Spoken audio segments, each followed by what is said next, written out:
दर्शक महानुभावहरू नमस्कार। आज मिति विक्रम सम्मत 2079 साल जेठ 15 गते आइतबार, ईस्वी सम्मत 2022 मे 29 तारिक। आज जेठ कृष्ण चतुर्दशी, गणतन्त्र दिवस, बट सावित्री व्रत पनि रहेको छ। दर्शक महानुभाव, गणतन्त्र दिवसको तपाईहरुलाई हार्दिक मंगलमय शुभकामना। आजका मुख्य समाचार बारेमा सम्पूर्ण जानकारी, हरेक नेपालीको भागमा फेरि ऋण थपिएको छ, यस बारेमा पनि महत्त्वपूर्ण जानकारी, मधेस सम्बन्धी खबर आएको छ। दर्शक महानुभाव, त्यसैगरी केही राजनैतिक खबर, शिक्षा सम्बन्धी खबर, देशभर वर्षा हुँदा कहाँ कहाँ के कति क्षति भयो, यसबारे जानकारी सँगै नयाँ भाइरसको लहर पनि आएको छ। दर्शक महानुभाव, नयाँ भाइरसबाट कसरी बस्ने, यसबारे महत्त्वपूर्ण जानकारी र साथमा नीति तथा कार्यक्रम सम्बन्धी महत्त्वपूर्ण खबर आएको छ। दर्शक महानुभाव, आउनुहोस् आजको शुभ बिहानी सँगै आजका मुख्य समाचार सुरु गरौँ। मुख्य समाचारका शीर्षकहरूबाट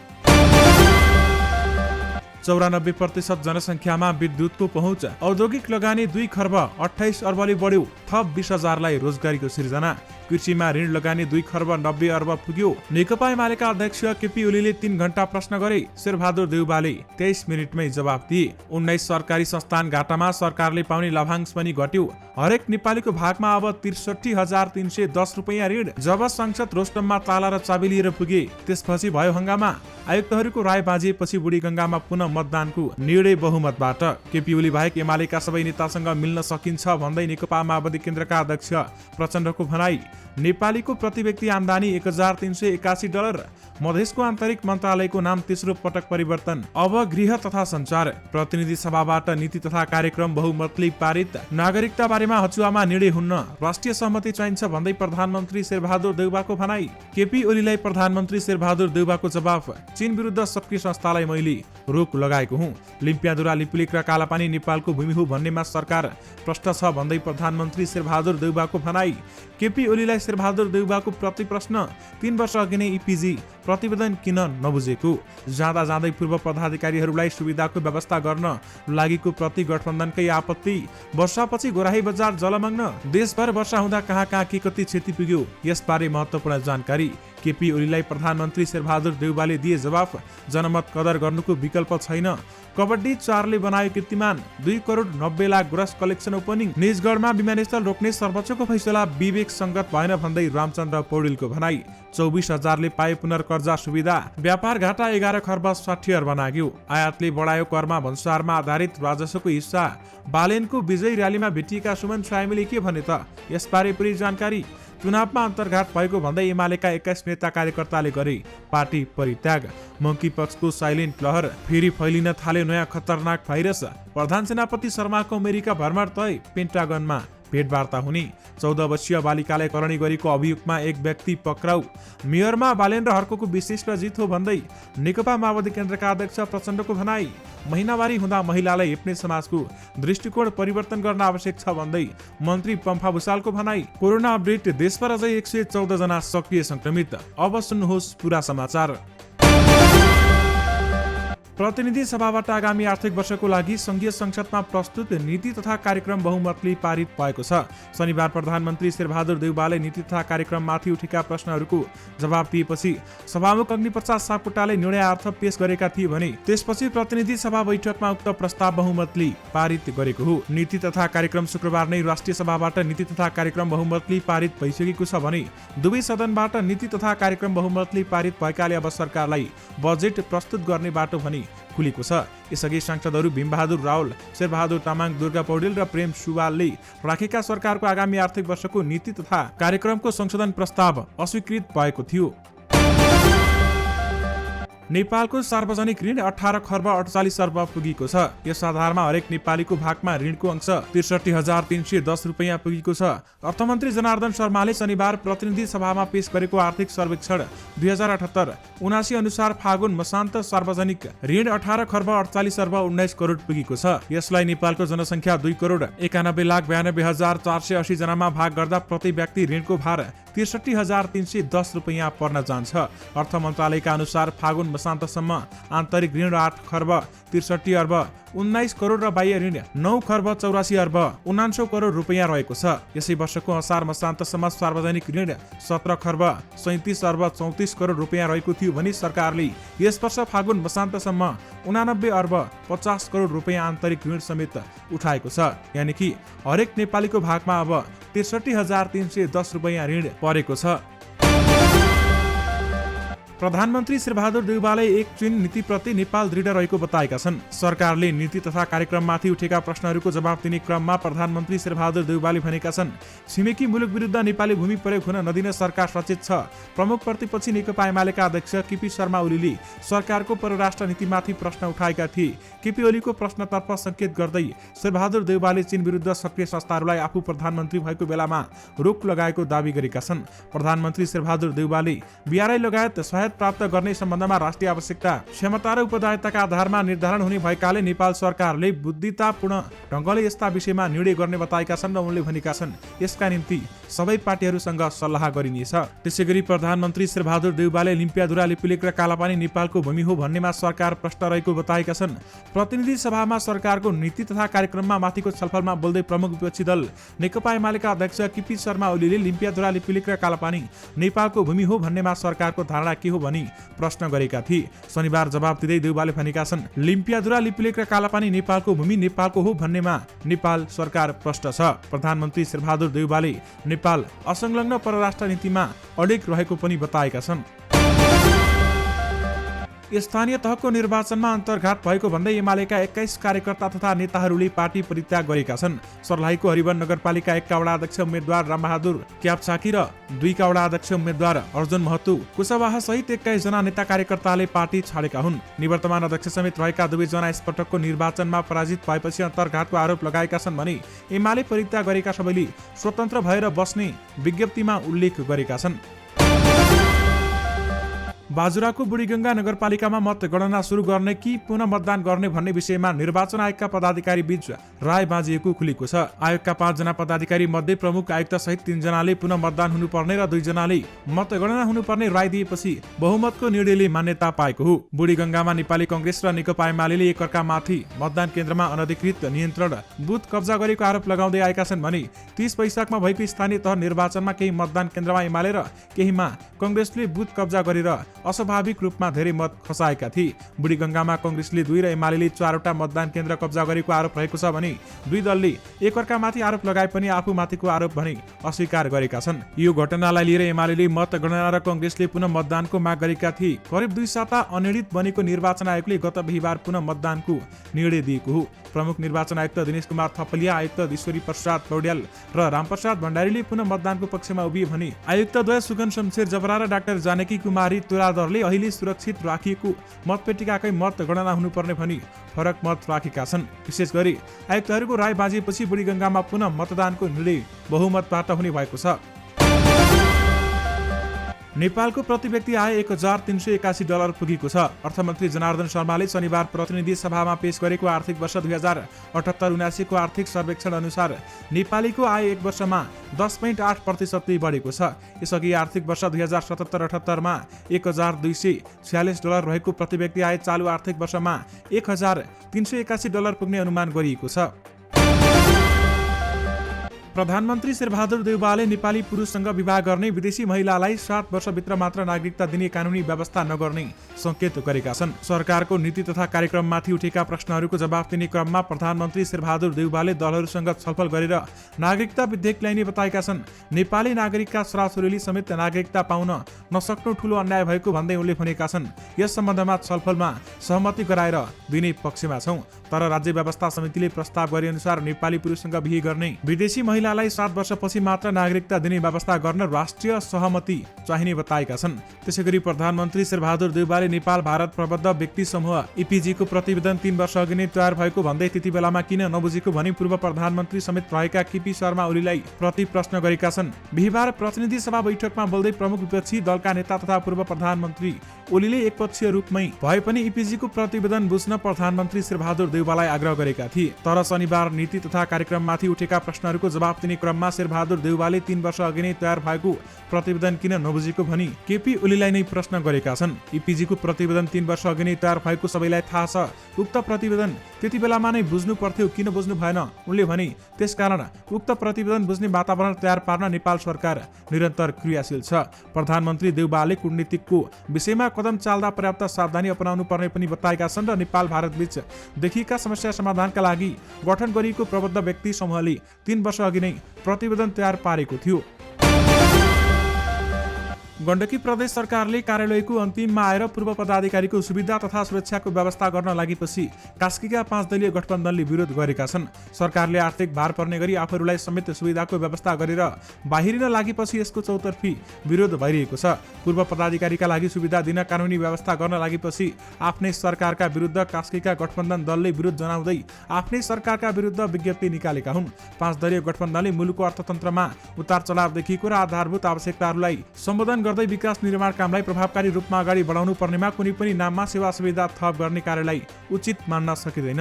5 दलीय गठबन्धनले निकालेको संयुक्त विज्ञप्तिमा भनिएको छ, त्यसैले गठित कार्यदलहरूलाई तुरुन्त भङ्ग गरी जनपक्षीयका काममा केन्द्रित हुन गण्डकी प्रदेश सरकार समक्ष जोरदार माग गर्दछौँ। पूर्व पदाधिकारीहरूलाई सुविधा तथा सुरक्षा उपलब्ध गराउन गण्डकीको मन्त्री परिषदको जेठ 12 मा बसेको बैठकले निर्णय गरेको थियो।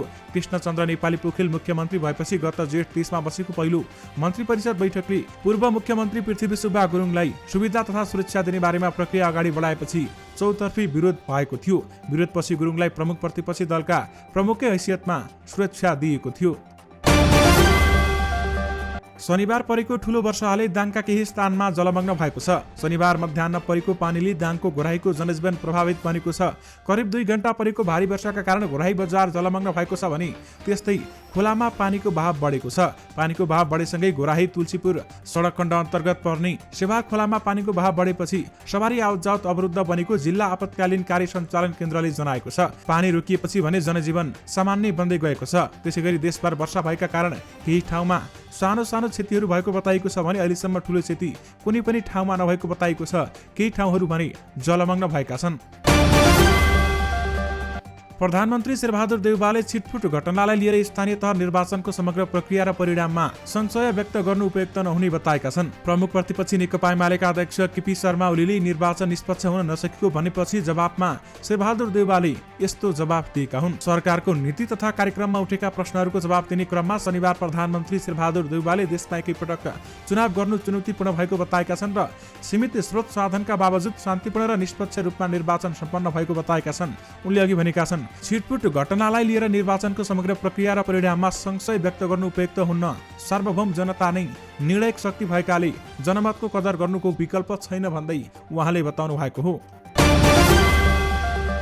कबड्डीको चौथो श्रृङ्खलाले नेपाली बक्स अफिसमा ओपनिङ कीर्तिमान कायम गरेको छ। मुलुकमा 150 हलबाट रिलिज भएको फिल्मले पहिलो दिन शुक्रबार 2 करोड 90 लाख रुपैयाँ कमाएको छ। यो कमाई कुनै नेपाली फिल्मले घरेलु बक्स अफिसमा कायम गरेको ओपनिङको व्यावसायिक कीर्तिमान हो भने यसअघि छक्का पञ्जा 2 ले फिल्म रिलिज भएको पहिलो दिन 1 करोड 80 लाख रुपैयाँ कमाएको थियो। रामबाबु गुरुङ निर्देशित कबड्डी 4 ले मुख्य मल्टिप्लेक्स चेन केयुएफएक्सबाट मात्र 1 करोड रुपैयाँ भन्दा बढी कमाई गरेको छ। निर्माता मणिराम पोखरेलका अनुसार उक्त ओपनिङमा काठमाडौँ र मोपसलको ओपनिङ हिस्सा झण्डै बराबर छ। प्रतीक्षित रिलिज भएकाले पनि फिल्मले बक्स अफिसमा 1.5 करोड रुपैयाँ भन्दा पनि बढी अग्रिम टिकट बिक्रीको अर्को कीर्तिमान समेत राखेको थियो। शुक्रबार अकुपेन्सी करिब 100% रहेको थियो भने मल्टिप्लेक्स मात्र नभएर सिंगल स्क्रिनमा पनि पूर्ण अकुपेन्सी सहित सञ्चालन भएका थिए। दोस्रो दिन शनिबार पनि फिल्मको कमाईमा उछाल आएको देखिएको छ भने बिहानैदेखि हलमा दर्शकहरू पनि भरिभाउ थिए भने हलका सञ्चालकहरूले कबड्डी 4 को ओपनिङलाई नेपाली फिल्मको प्रदर्शन इतिहासमा अभूतपूर्व भएको समेत बताएका छन्। चर्चित सिक्वेल स्टारकास्ट देशभर हल विस्तार हुने जस्ता कारणले कबड्डी 4 को ओपनिङ आक्रामक भएको जनाइएको छ। दयाङ राई, सौगात मल्ल, मिरुना मगर अभिनीत फिल्म अस्ट्रेलिया, बेलायत र अमेरिकामा पनि एकसाथ रिलिज भएको छ। नेकपा माओवादी केन्द्रका अध्यक्ष पुष्पकमल दाहाल प्रचण्डले अध्यक्ष केपी शर्मा ओली बाहेक एमालेका अन्य सबै नेता कार्यकर्तासँग मिल्न सकिने बताएका छन्। शनिबार सरकारको नीति तथा कार्यक्रममाथिको छलफलमा भाग लिँदै प्रचण्डले भनेका छन्, यो केपी ओलीको अहंकार यति धेरै ध्वंस नहुने हो भने अरू सबै एमालेका नेता कार्यकर्तासँग मिलेर काम गर्न सक्ने देख्छु। तर केपी ओलीकै व्यवहारका कारण सिंगो एमालेसँग मिलेर काम गर्न सक्ने आस्था नदेख्दा आफूहरूलाई चिन्ता लागेको पनि प्रचण्डको भनाइ छ भने प्रचण्ड भन्छन्, उहाँ ओलीले जस्ता शब्दहरू प्रयोग गर्नुभयो यसले म अझै चिन्तित भएको छु। 2074 को प्रदेश र संघीय चुनावमा गरेको वाम तालमेल चुनाव लगत्तै गएको पार्टी एकता 2/3 बहुमतको संघीय सरकार 6वटा प्रदेश सरकार नेकपाले बनाएको स्मरण गर्दै प्रचण्डले थपेका छन्, आज यो परिस्थिति कसले बनायो, यसको जिम्मेवारी लिने कसले? नेकपामा विवाद भएपछि आधा कार्यकाल प्रधानमन्त्री चलाउने सहमतिबाट पछाडि हटेर आफूले ओलीलाई 5 वर्ष प्रधानमन्त्री हुनुस् भनेर छाड्दा समेत नेकपा बस्न नसकेको उनले बताएका छन्। आर्थिक वर्ष 2078-79 को फागुनसम्म 1,06,11 करोड रुपियाँ पुनर्कर्जा स्वीकृत भएको छ। 24,268 ऋणीले यस्तो पुनर्कर्जा सुविधा पाएका हुन् भने आर्थिक सर्वेक्षण 2078-79 अनुसार 2078 फागुन मसान्तसम्म 1,34,11 करोड पुनर्कर्जा लगानीमा रहेको छ। आर्थिक वर्ष 2078-79 को फागुन मसान्तसम्म 1,44,620 करोडलाई 2,15,76 करोड कर्जा सहुलियतपूर्ण कर्जा प्रभाव भएको छ। व्यावसायिक, कृषि तथा पशुपन्छी, धितो सहितको र महिला उद्यमशीलतातर्फको कर्जा उल्लेख्य रूपमा समेत बढेको छ। यानि कि 24,000ले पुनर्कर्जा सुविधा पाएका छन्। मुलुकको कुल व्यापार घाटा 34.5% नागेको छ। अर्थमन्त्री जनार्दन शर्माले संसदमा पेश गरेको आर्थिक सर्वेक्षण प्रतिवेदनमा चालु आर्थिक वर्षको 8 महिनामा सरकारको व्यापार घाटा 11,60,79 करोड पुगेको उल्लेख गरिएको छ। आर्थिक वर्ष 2077-78 मा व्यापार घाटा 1.6%ले मात्रै बढेको थियो भने सो वर्ष 8 महिनाको अवधिमा कुल व्यापार घाटा 8,63,21 करोड थियो। वस्तु आयात 38.6%ले बढेर 13,08,73 करोड पुग्दा नियमित पनि 1,47,75 करोड मात्रै रहेको थियो। विशेष गरी व्यापार घाटा 11,60,00,000 नागेको छ। गत मे 7 मा बेलायतले यो वर्षको पहिलो मंकीपक्स केस पुष्टि गरेको थियो। त्यसयता संक्रमितको संख्या निरन्तर उकालो लागेको देखिन्छ। युके हेल्थ सेक्युरिटी एजेन्सीका अनुसार मे 24 सम्ममा 77 जनामा कोरोना संक्रमण पुष्टि भइसकेको छ। यसरी हेर्दा बेलायतमा हाल औसतमा दैनिक झण्डै 5 जना मंकीपक्स संक्रमित हुने क्रम देखिएको छ भने पहिलो संक्रमित अफ्रिकाबाट फर्केको भए तापनि बाँकी संक्रमितको यकिन स्रोत थाहा हुन पनि सकेको छैन। बाँकी विश्वमा पनि यही समयमा मंकीपक्सको लहर देखिँदै जानुले भाइरस मे महिना पहिलो संक्रमण पुष्टि हुनुभन्दा अघि नै फैलिरहेको सम्भावनालाई बल दिन्छ। अर्थात् मंकीपक्सको संक्रमण मे महिना अगाडिदेखि नै समुदायमा सुसुप्त वा साइलेन्ट रूपमा फैलिरहेको अनुमान गर्न सकिन्छ। सन् 1958 मा अनुसन्धान गर्दा राखिएको बाँदरमा पहिलो पटक मंकीपक्स भाइरस देखिएको थियो भने मानवमा सन् 1970 मा कङ्गो देशमा 9 वर्षीय बालकमा देखिएको थियो। हाल पश्चिम तथा मध्य अफ्रिकी देशहरूमा यो भाइरस बेला बेलामा प्रकोपको रूपमा देखिँदै आइरहेको छ, तर आयातित रोगको रूपमा अफ्रिकी देश बाहिर पनि देखिने गरेको पाइन्छ। पछिल्लो पटक एसियामा सन् 2019 मा सिङ्गापुरमा एक नाइजेरियाबाट आएका व्यक्तिमा मंकीपक्स भाइरस पुष्टि भएको थियो। ती व्यक्तिलाई सिङ्गापुर आइपुगेको दोस्रो दिनमा ज्वरो आउने, जाडो हुने र जिउ दुख्ने जस्ता लक्षणहरू देखिएको थियो भने तेस्रो दिनदेखि बिबिरा देखिन सुरु भएको थियो। तर समयमा नै सतर्कता अपनाउँदा सम्पर्कमा आएकाहरूमा भने यो भाइरस फैलिन पाएको थिएन। दर्शक महानुभाव, कोरोना भाइरसपछि फेरि एउटा अर्को भाइरसले प्रवेश गरेको छ। यो भाइरसमा ज्वरो आउने, टाउको दुख्ने तथा जिउ दुख्ने, लिम्फ ग्रन्थीहरू सुनिने आदि लक्षण देखिने गर्दछन्। दोस्रो चरणमा विशेषगत छालाको समस्यासँग सम्बन्धित हुने गर्दछ भने सुरुमा मुखभित्र, अनुहार, हात खुट्टा तथा शरीरका अरू भागमा फैलिने गर्दछ। यी बिबिरा तरल पदार्थ पिपले भरिने, फुट्ने, सुक्ने र झर्ने गर्दछन् भने सामान्यतया संक्रमण 2 देखि 4 हप्तासम्म रहने गर्दछ, तर जटिलता देखिए 10% संक्रमितको मृत्यु पनि हुने गर्दछ भन्दै बताइएको छ। पश्चिम अफ्रिकीमा मंकीपक्स भाइरस स्ट्रेनको मृत्यु दर भने 1% मात्र छ। हाल अफ्रिका बाहिर फैलिँदै गइरहेको भाइरस पनि पश्चिम अफ्रिकी मंकीपक्स भाइरस स्ट्रेन भएकाले पनि हालसम्म संक्रमितको मृत्यु भएको भने देखिँदैन। नेपाल सरकारले पनि मंकीपक्स भाइरसबाट सतर्कता अपनाउन भन्दै बताइसकेको छ। यो जनावरबाट फैलिने भाइरस हो भने जनावरको र्याल तथा घाउहरूबाट समेत फैलिन सक्छ। साथमा शुक्रराज ट्रपिकल तथा सरुवारोग अस्पतालका क्लिनिकल रिसर्च युनिटका संयोजकले पनि यस बारेमा जानकारी दिएका छन्। यस बारेमा थप जानकारी तपाईहरुलाई हामीले पहिलेका भिडियोहरुमा पनि गराइसकेका छौं। प्रधान सेनापति प्रभुराम शर्मा असार दोस्रो साता अमेरिका भ्रमण जाने भएका छन्। अमेरिकी सेनाको निम्तिमा प्रधान सेनापति शर्मा औपचारिक भ्रमणमा जान लागेका हुन्। सैनिक स्रोतका अनुसार प्रधान सेनापति शर्मा असार 12 देखि 18 गतेसम्म अमेरिका भ्रमणमा जाने तय भएको छ। 3 महिना अघिदेखि अमेरिकाको millennium challenge corporation MCC Nepal compact संसदमा अनुमोदन भएपछि नेपालमा अमेरिकी सक्रियता बढिरहेका बेलामा प्रधान सेनापतिको भ्रमण तय भएको हो। नेकपा माओवादी केन्द्रका अध्यक्ष पुष्पकमल दाहाल प्रचण्डले काठमाडौँ र धरानमा नवनिर्वाचित मेयर बालेन्द्र शाह र हर्कमान साम्पाङको जित विशिष्ट जित भएको बताएका छन्। सरकारको नीति तथा कार्यक्रममाथि संसदमा छलफलको क्रममा बोल्दै प्रचण्डले दुवैजनालाई सफल कार्यकालको बधाई र शुभकामना दिएका छन्। अध्यक्ष प्रचण्डले मेयरहरूले जनताको अपेक्षालाई आत्मसात गर्दै काम गर्नेमा आफू विश्वस्त रहेको पनि बताएका छन्। स्वतन्त्र उम्मेद्वारले कटिबद्ध रहेर जनताको सेवामा लाग्दा राजनीतिक दललाई पनि पाठ हुने उनले भनेका छन्। अन्य स्वतन्त्र उम्मेद्वार भने दलको 8मा चुनाव जितेको अध्यक्ष प्रचण्डले बताएका छन्। उनीहरूको जितमा पनि दलका कार्यकर्ता नै हिँडेको उनले जिकिर गरेका छन्। ऊर्जा जलस्रोत तथा सिँचाइ मन्त्री पम्फा भुसालले महिनावारी हुँदा महिलालाई हेप्ने समाजको दृष्टिकोणलाई परिवर्तन गर्न आवश्यक रहेको बताएकी छन्। उनले महिनावारी हुनु भनेको कुनै पनि नराम्रो कुरा नभई महिला परिपक्व भएको टुङ्गो लगाएको बताएकी छन्। मन्त्री भुसालले महिनावारी हुनु नभई गर्वको कुरा भएको भन्दै पछिल्लो समय सोचमा परिवर्तन भइरहेको जानकारी दिएकी छन्। उनले स्यानिटरी प्याडको निशुल्क वितरण भएसँगै विद्यार्थीहरू अध्ययनबाट वञ्चित हुनु नपरेको समेत बताएकी छन् भने मन्त्री भुसालले अझै शहरमा पनि महिला महिनावारी हुँदा विभिन्न समस्या भोगिरहनु परेको भन्दै यस विरुद्ध सचेतनामूलक कार्यक्रम गर्न आवश्यक रहेको बताएकी छन्। उनले भनेकी छन्, महिलाको शरीरमा यस्तो एउटा जैविक बनावट छ जसले शरीरका हरेक विकृति पदार्थहरू महिनावारीको एउटा रूपमा एउटा निश्चित उमेर पुगेपछि र एउटा निश्चित उमेर अवधिसम्म बहिर्गमन गराउने मानसिक प्रक्रिया हो। यसलाई क्रमशः बुझ्दै जाँदा यो राम्रो प्रक्रिया हो। यसले महिलामा मातृत्वको क्षमता बढाएको पहिचान गराउँछ भने पछिल्लो पटक स्यानिटरी प्याडको आफ्नै ढङ्गले विकास भएको छ भन्दै उहाँले बताउनु भएको छ।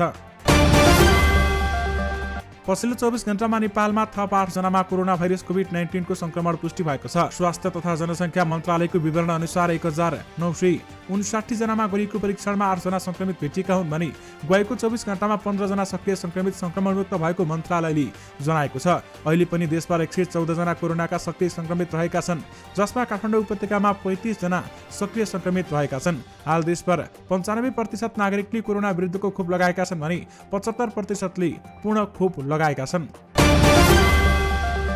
14 वर्षीय बालिकालाई जबरजस्ती करणी गरेको अभियोगमा 44 वर्षीय तारानाथ पोखरेललाई पक्राउ गरिएको छ। मोलुङ गाउँपालिकामा 5 मा बस्ने 44 वर्षीय पोखरेललाई शुक्रबार साँझ प्रहरीले पक्राउ गरेको हो भने पोखरेलले ती बालिकालाई आफ्नै घरको कोठामा बोलाएर बिहीबार दिउँसो जबरजस्ती करणी गरेको भन्ने खबर प्राप्त हुन साथ इलाका प्रहरी कार्यालय वरुणेश्वरबाट खटिएको प्रहरीले उनलाई पक्राउ गरेको हो। घटनाका सम्बन्धमा आवश्यक अनुसन्धान गरिरहेको प्रहरीले जनाएको छ। 2078 फागुनसम्म 94% जनसङ्ख्यामा विद्युतको पहुँच पुगेको छ। 2078 असारसम्म 93% जनसङ्ख्यामा विद्युतको पहुँच पुगेको थियो भने 2078 फागुनसम्म कुल जडित विद्युत क्षमता 2078 असारको तुलनामा 30.9%ले वृद्धि भई 2205 मेगावाट पुगेको सार्थिक सर्वेक्षण 2078-79 मा उल्लेख गरिएको छ। 2078 असारसम्ममा कुल जडित विद्युत क्षमता 1685 मेगावाट समेत रहेको थियो। विशेष गरी 94% जनसङ्ख्यामा विद्युतको पहुँच पुगेको छ भन्दै बताइएको छ। कोभिड महामारी बावजुद मुलुकमा चालु उद्योगमा गरिने लगानी र रोजगारीको सृजना बढेको छ। आर्थिक सर्वेक्षण 2078-79 अनुसार चालु आर्थिक वर्षको फागुनसम्म सबै प्रकारका उद्योगमा हुने लगानी 2 खर्ब 28 अर्ब रुपियाँले बढेको छ, जसका कारण मुलुकमा 20,000 व्यक्तिलाई थप रोजगारी सृजना भएको सर्वेक्षणले बताएको छ। चालु आर्थिक वर्षको फागुनसम्ममा सबै खाले उद्योगमा भएको कुल लगानी 25 खर्ब 12 अर्ब पुगेको छ। गत आर्थिक वर्षको सोही अवधिमा यस क्षेत्रमा 22 खर्ब 84 अर्ब लगानी भएको थियो। कृषि बैंक तथा वित्तीय संस्थाको ऋण लगानी 2 खर्ब 90 अर्ब 75 करोड रुपियाँ नागेको छ। आर्थिक सर्वेक्षण 2078-79 अनुसार चालु आर्थिक वर्षको फागुनसम्म यो रकम कृषि क्षेत्रमा लगानी भएको हो भने जसमध्ये सबैभन्दा धेरै लगानी कृषि तथा कृषिजन्य सेवामा रहेको छ। यो क्षेत्रमा कुल लगानीको 43.9% कर्जा प्रभाव हुँदा पशुपालन क्षेत्रमा 36.7%, खेतीपाती सम्बन्धी सेवामा 17.1% लगानी रहेको छ भने यस्तै चिया, वन, मत्स्य पालन र वधशालामा 1.4 र 1% का दरले बैंक तथा वित्तीय संस्थाले लगानी गरेका छन्। यानि कि कृषिमा ऋण लगानी 2 खर्ब 90 अर्ब पुगेको छ। प्रमुख प्रतिपक्षी दलका नेता केपी शर्मा ओलीले झण्डै 3 घण्टा लामो सम्बोधनका क्रममा उठाएका प्रश्नको जवाफ शनिबार प्रधानमन्त्री शेरबहादुर देउवाले करिब 23 मिनेटमै दिएका छन्। बिहीबार सरकारको नीति तथा कार्यक्रममाथि भएका छलफलमा भाग लिँदै नेकपा एमालेका अध्यक्ष ओलीले सरकार र प्रधानमन्त्रीमाथि थुप्रै प्रश्न उठाएका थिए। छलफल सकिएपछि शनिबार जवाफ दिएका देउवाले लिखित सम्बोधन गरेका थिए र जसमा अधिकांश विषय ओलीले उठाएका प्रश्नहरूको जवाफ समेट्ने उहाँले प्रयास गर्नुभएको थियो। प्रतिनिधि सभा बैठकमा सरकारको नीति तथा कार्यक्रममाथि छलफल चलिरहेको थियो। सत्तारूढ दल र विपक्षी दलका सांसदहरू नीति तथा कार्यक्रममाथि धारणा राखिरहेका थिए। त्यही क्रममा शनिबार प्रतिनिधि सभाको रोस्टममा जुम्लाबाट निर्वाचित सांसद गजेन्द्र बहादुर महत ताला र चाबी लिएर पुगे। उनका अनुसार उनी ताला चाबी लिएर रोस्टममा उक्लिनुको कारण हो बोल्नका लागि कम समय दिइनु। महत माओवादी केन्द्रका सांसद हुन् भने माओवादी केन्द्रकै संसदबाट निर्वाचित अग्निप्रसाद सापकोटा सभामुख छन् भने सांसदहरूलाई बोल्न दिँदा समय विभेद गरिएको भन्दै सांसद महतले सभामुखलाई ताला र चाबी बुझाएका छन्। प्रतिनिधि सभामा सरकारले प्रस्तुत गरेको नीति तथा कार्यक्रममाथि बोल्न सांसदहरूलाई समय निर्धारण गरिएको छ।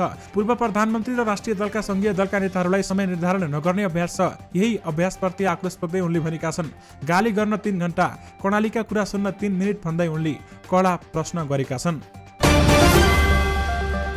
मध्य प्रदेशको आन्तरिक मामिला मन्त्रालयको नाम तेस्रो पटक परिवर्तन गरिएको छ। प्रदेश स्थापना हुँदा आन्तरिक मामिला तथा कानुन नाम रहेको मन्त्रालयको 1 वर्ष अघि आन्तरिक मामिला तथा सञ्चार मन्त्रालय बनाएको थियो। यो मन्त्रालयको नाम तेस्रो पटक परिवर्तन गरेर गृह तथा सञ्चार मन्त्रालय राखिएको छ। मन्त्री भरत शाहले 6 जेठमा बसेको मन्त्री परिषदको बैठकले मन्त्रालयको नाम परिवर्तन गरिदिएको जानकारी गराएका छन् र मन्त्रालयको नाम कानुन बमोजिम परिवर्तन गरी राजपत्रमा प्रकाशित गरिएको मन्त्री शाहको भनाइरहेको छ। उनका अनुसार जिम्मेवारी अनुसारकै मन्त्रालयको नाम गृह तथा सञ्चार मन्त्रालय राखिएको छ। नेपाली कांग्रेसका वरिष्ठ नेता रामचन्द्र पौडेलले निजगढ अन्तर्राष्ट्रिय विमानस्थल नबनाउनु भन्ने सर्वोच्च अदालतको फैसला पुनरावलोकन हुनुपर्ने बताएका छन्। वरिष्ठ नेता पौडेलले अदालतले कानुन मात्र हेरेर गरेका कतिपय निर्णय वास्तविकसँग मेल नखाने भन्दै फैसला पुनरावलोकन हुनुपर्ने धारणा राखेका हुन्। न्युज एजेन्सी नेपालसँगको कुराकानीमा उनले भनेका छन्, यो निर्णय विवेकसङ्गत भएन, अदालतले निर्णय सच्याउनुपर्छ।